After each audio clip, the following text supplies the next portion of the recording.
प्यार की एक अनोखी कहानी। आज हम प्रेम की एक अनोखी कहानी लिखने जा रहे हैं, जिसमें जीवन और पारिवारिक संघर्ष के बाद प्रेम की प्राप्ति होती है।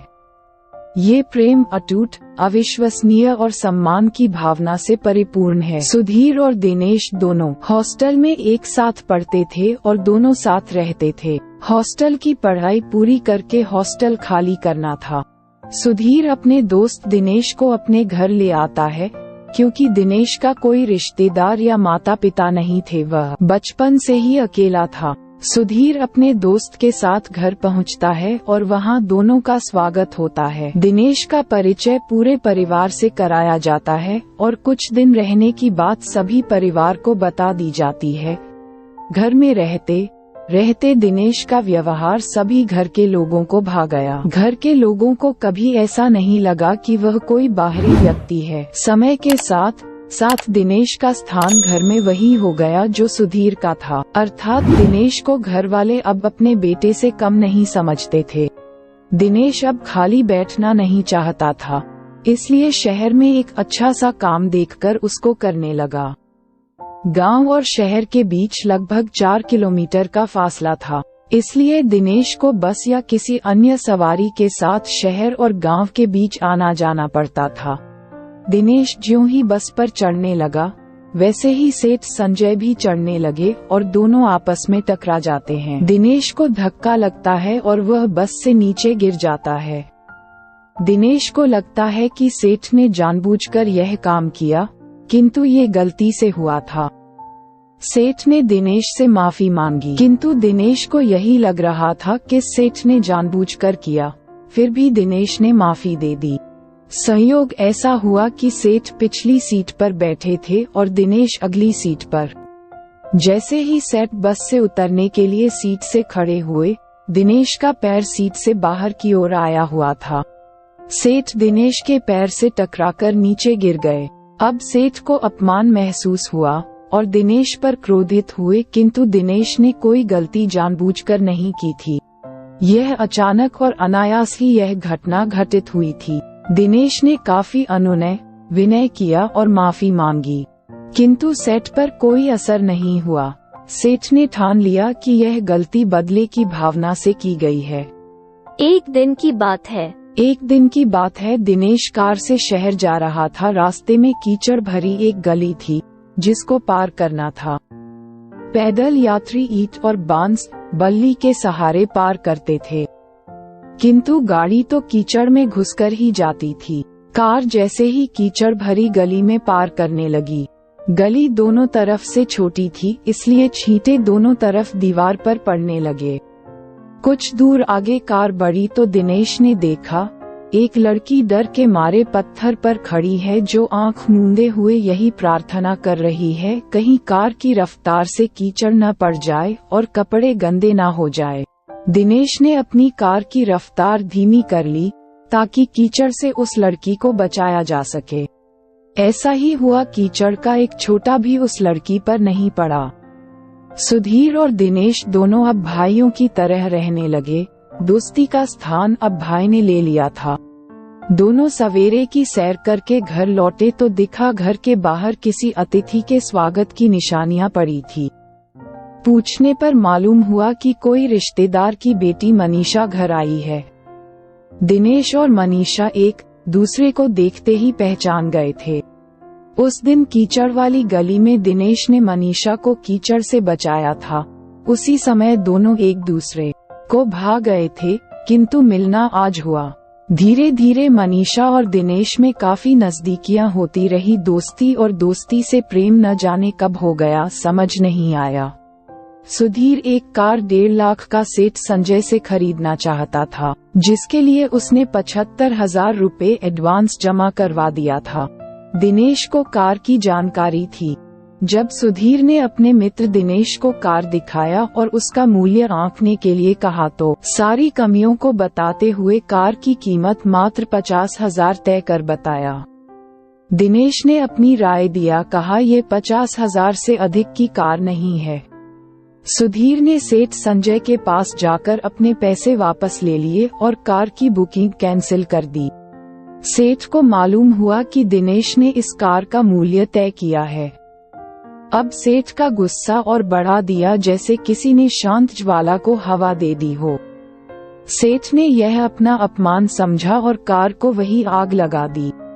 दिनेश और मनीषा के प्यार से अब पूरा घर वाकिफ हो चुका था और दोनों के रिश्ते से पूरा परिवार खुश था। सभी ने तय किया कि दोनों की शादी जल्दी करवा दिया जाएगा।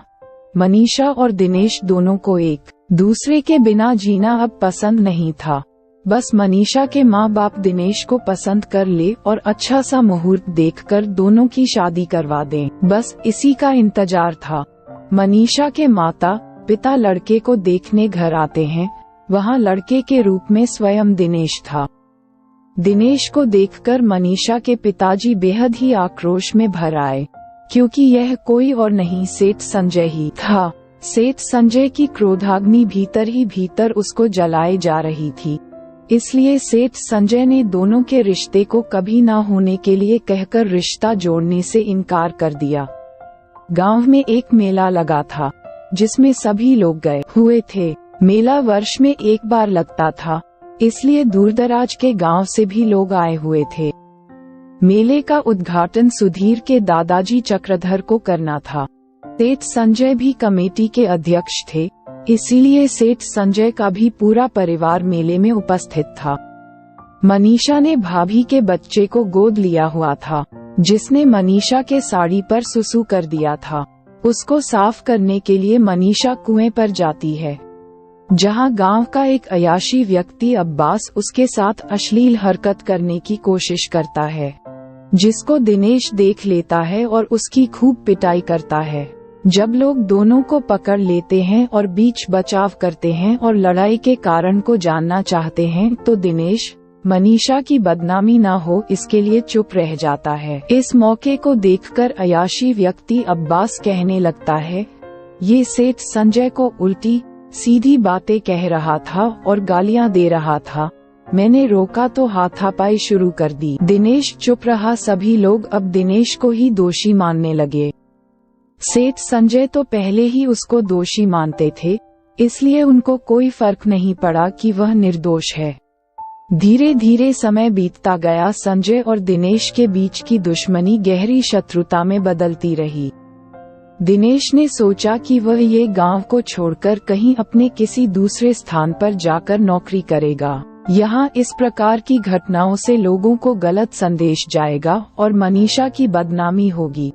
दिनेश अब मनीषा से दूर जाना चाहता था। ट्रेन की टिकट बुक थी। गांव से शाम को एक ट्रेन हैदराबाद के लिए जाती थी। दिनेश स्टेशन पर ट्रेन का इंतजार कर रहा था। तभी अचानक मनीषा सामने आई। उसके हाथों में एक थैला था, जिसमें उसके सामान और कपड़े थे।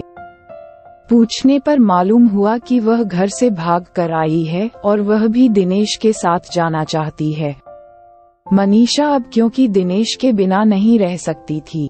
दिनेश ने अपनी सारी बेगुनाही का कच्चा चिट्ठा मनीषा के सामने सुनाया और उसे समझाया कि इससे तुम्हारी ही नहीं तुम्हारे पिता की भी बदनामी होगी। ऐसा कोई कार्य नहीं करना चाहिए जिससे पूरा परिवार जीवन भर शर्मिंदा हो। अनेक प्रकार के आश्वासन देकर वह मनीषा को अपने घर वापस लौटने के लिए मजबूर करता रहा। सेठ को मनीषा के भागने की सूचना मिल गई थी, इसलिए वह अपने साथियों और हथियार के साथ दिनेश की हत्या करने के लिए स्टेशन पहुंच चुका था। किंतु दिनेश और मनीषा की बातों को सुनकर उसके हृदय में परिवर्तन आया। वह अभी तक जिस दिनेश को अपराधी मान रहा था, वह अब निर्दोष और बेगुनाह व्यक्ति के रूप में सामने था। सेठ संजय ने दिनेश से माफी मांगी और हृदय से लगा लिया।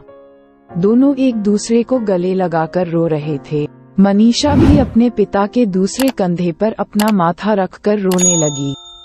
सेठ संजय ने दोनों को आशीर्वाद दिया और शुभ लग्न मुहूर्त देखकर दोनों का विवाह कर दिया। दिनेश अब मनीषा के साथ खुशी का जीवन व्यतीत करने लगा। वह किसी भी प्रकार की खुशियों को मनीषा से दूर नहीं रखता था। दोनों परिवार अब एक हो चुके थे। किसी भी अवसर पर दोनों मिलकर सामूहिक रूप से त्योहार तथा किसी भी कार्यक्रम को मनाते थे। अब सभी का हृदय साफ था। धन्यवाद। Thanks for watching. Like, share and subscribe. दोस्तों चैनल को सपोर्ट जरूर करें।